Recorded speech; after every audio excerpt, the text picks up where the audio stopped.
Bonjour à tous, bienvenue dans cette troisième vidéo thématique de la semaine 1 du MOOC Entreprise communautaire de conseil, tous consultants entrepreneurs. Dans cette vidéo, nous allons étudier une thèse contemporaine qui est la troisième révolution industrielle. Cette théorie initiée par Jeremy Rifkin se base sur 5 piliers majeurs de manière à évoluer vers une économie collaborative source de progrès social. On conclura sur la nécessité de s'engager dans la construction d'un futur durable au lieu de défendre un système à bout de souffle. La destruction créatrice ou bien la création destructrice sont les seuls moyens d'innovation et de progrès.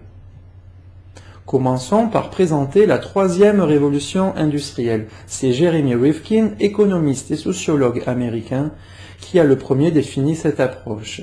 Il est également animateur de la table ronde des PDG mondiaux pour la troisième révolution industrielle et conseiller auprès de l'Europe. Tout d'abord, qu'est-ce qu'une révolution industrielle? C'est le passage d'une société de l'ère agricole à une société industrielle et commerciale. Une nouvelle révolution industrielle se caractérise par une innovation radicale offrant une nouvelle croissance qualitative d'après l'économiste Schumpeter.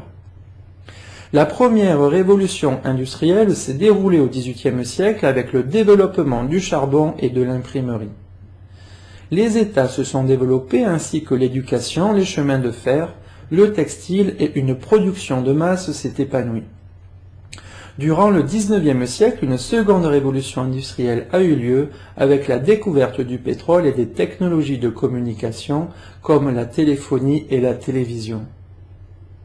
Une consommation de masse a été permise avec le développement de l'automobile par exemple. À l'heure actuelle, d'après Rifkin, la conjonction de nouveaux moyens de communication à travers les nouvelles technologies et Internet et de nouvelles sources d'énergie non fossiles permet l'avènement d'une troisième révolution industrielle. Un nouveau système global décarboné est en effet devenu vital pour préserver l'humanité. L'aggravation d'impératifs écologiques et économiques est de plus en plus criant comme la pollution, la pénurie d'énergie fossile, le réchauffement climatique, la crise financière, la hausse du chômage, la spéculation généralisée, etc. Ce nouveau cycle permettra le passage vers un capitalisme coopératif et distribué. Pour illustrer cette approche, la CCI du Nord-Pas-de-Calais a déjà mis en œuvre cette méthodologie sur son territoire.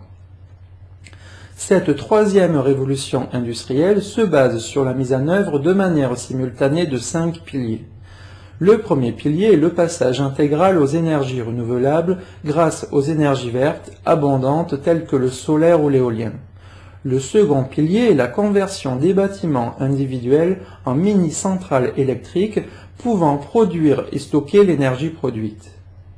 Le troisième pilier consiste au stockage de l'énergie à travers les piles à hydrogène de manière à s'affranchir de l'indisponibilité ponctuelle des énergies naturelles. Le quatrième pilier est la mise en place d'un Internet de l'énergie pour favoriser la coopération énergétique mondiale entre particuliers. Le dernier pilier consiste en la mutation du parc automobile en véhicules partagés sans pétrole via l'utilisation de véhicules électriques ou à pile à combustion par exemple. Il est à noter que la mise en œuvre simultanée des 5 piliers est une obligation de par l'interdépendance des 5 principes décrits. Sur ce dessin, cette révolution est illustrée à travers une école qui produit de l'énergie solaire et qui la partage avec ses voisins de par un excédent la fin de semaine et une pénurie durant la semaine. L'avènement de cette révolution industrielle permet le passage d'un pouvoir hiérarchique, conséquence de sources d'énergie centralisées et fossiles et de structures pyramidales, à un pouvoir latéral, conséquence d'un capitalisme coopératif et distribué.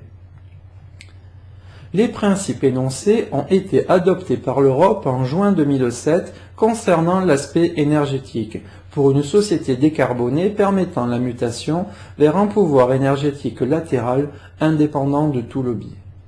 Ce nouveau cycle nécessite une réforme du système éducatif avec la sensibilisation des futurs citoyens à l'importance du pouvoir latéral, du capital relationnel, par la mise en place d'un mode éducatif favorisant les expériences collectives et moins hiérarchiques.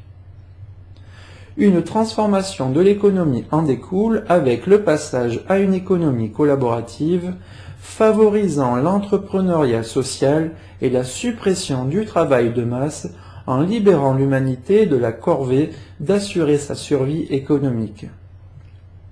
Un effet de bord est de repenser le monde du travail avec une évolution d'une priorité marchande à une priorité d'épanouissement à l'image de l'entreprise communautaire. L'économie traverse depuis 2008 une crise systémique mondiale. Cette crise trouve ses prémices dans le premier choc pétrolier de 1973 et l'inflation de la masse monétaire.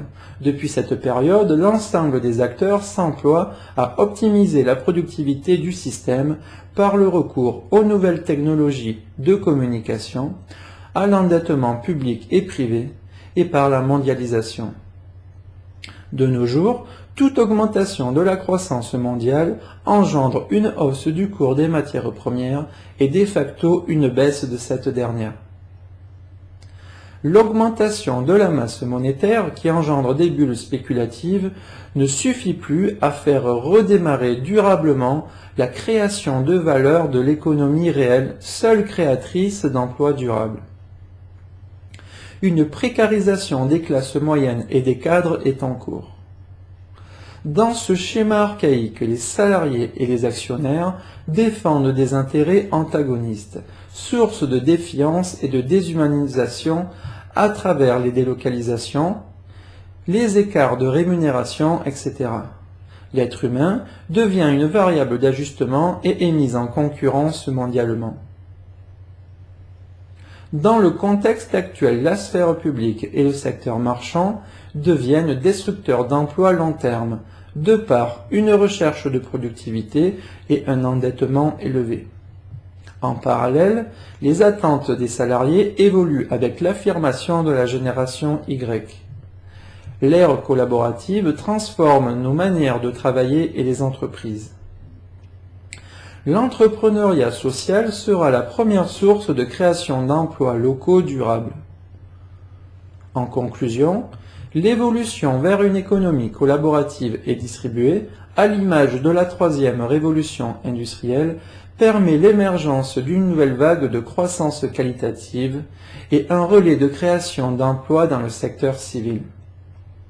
Cette évolution est permise par l'avènement de l'entrepreneuriat social pour tous.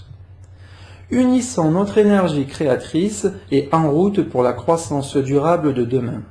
Pour rappel, n'hésitez pas à parler du MOOC autour de vous pour permettre à tous ceux qui le souhaiteraient de nous rejoindre avant la clôture des inscriptions. Merci pour votre attention et je vous donne rendez-vous au prochain module.